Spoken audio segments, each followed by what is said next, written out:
எதிர்காலத்தில் தேசிய ஜனநாயக கூட்டணியுடன் அங்கம் வகிப்பது குறித்து தேர்தல் வரும்போது முடிவெடுப்போம். காரைக்குடியில் ஓபிஎஸ் பேட்டி. சிவகங்கை மாவட்டம் காரைக்குடியில் நிகழ்ச்சி ஒன்றில் கலந்து கொள்ள வந்த முன்னாள் முதல்வர் ஓபிஎஸ் செய்தியாளர்களை சந்தித்து பேசுகையில், இன்றைய சூழ்நிலையில் இன்றைய தினம் தேசிய ஜனநாயக கூட்டணியில் நாங்கள் அங்கம் வகித்திருக்கிறோம். எதிர்காலத்தில் தேர்தல் வருகின்ற பொழுது முடிவு அறிவிக்கப்படும். அதிமுகவில் உங்களை எக்காலத்திலையும் சேர்க்கறது இல்லைங்கிறது எடப்பாடி பழனிசாமி உறுதியாக இருக்கிறதா சொல்கிறாங்க. உங்களுடைய கருத்து?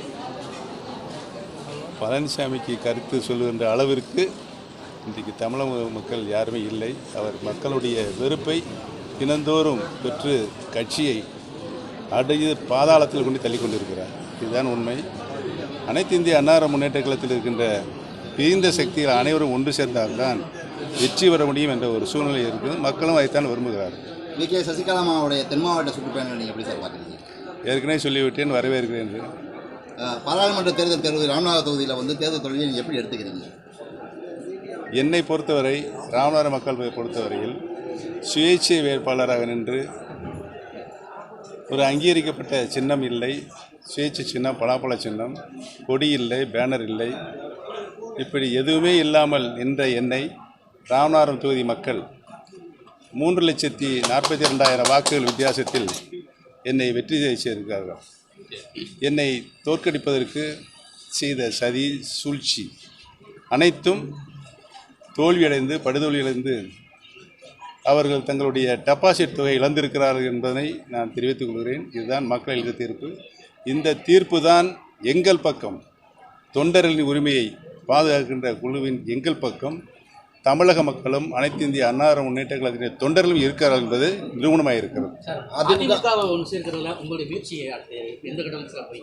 இந்த நிமிடம் வரை, இந்த வினாடி வரை நான் முயற்சி செய்து கொண்டிருக்கிறேன். ஒரு அறிக்கை சொல்லியிருக்காரு. அதாவது அதிமுக 2026 சேர்ந்தா மட்டும்தான் வெற்றி வாய்ப்பு ஈடுபட முடியும். அப்படி சேராத பட்சத்தில் எடப்பாடி தனிச்சையாக செயல்படுறாரு. இதுக்கு ஒரு தொண்டர்கள் முடிவு கட்டணும் ஒரு அறிக்கையை கொடுத்துருக்காங்க. உறுதியாக அனைத்து இந்திய அன்னார முன்னேற்றத்தினுடைய தொண்டர்கள் இதே எதுவும் டாக்டர் புரட்சித் தலைவர் எம்ஜிஆர் அவர்களும் புரட்சித் தலைவர் மாண்புமிகு அம்மா அவர்களும் இந்த இயக்கத்தை தங்கள் இன்னுயிர் தந்து வளர்த்திருக்கிறார்கள். புரட்சித் தலைவரால் உருவாக்கப்பட்ட தொண்டர்களுக்கான இயக்கமாக இந்த இயக்கம் மாண்புமிகு அம்மா அவர்கள் யாராலும் வெல்ல முடியாத இயக்கமாக 234 தொகுதிகளிலும் இரட்டை இலை சின்னத்தை நிறுத்தி வெற்றி பெற்று வரலாறு படைத்தவர் இதே எதுவும் டாக்டர் புரட்சித் தலைவி அம்மா அவர்கள் தந்த வெற்றியை காப்பாற்றுகின்ற அளவுக்கு இன்றைக்கு அனைத்து இந்திய அன்னார முன்னேற்ற கழகம் இல்லை என்ற சூழ்நிலை உருவாகியிருக்கிறது. இது எதனால், யாரால் உருவானது? சர்வாதயத்தின் உச்சநிலையில் இருந்து கொண்டிருக்கின்ற எடப்பாடி பழனிசாமி இந்த இயக்கத்தை அதல பாதாளத்தில் தள்ளிவிட்டு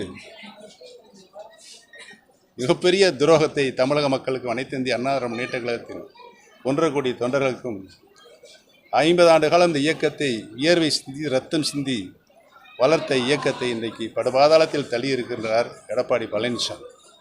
இதற்கு முடிவு கட்ட வேண்டிய பொறுப்பு அனைத்து இந்திய அன்னார முன்னேற்ற கழகத்தினுடைய தொண்டர்களின் கையிலும் தமிழக மக்களின் கையிலும் இருக்கிறது.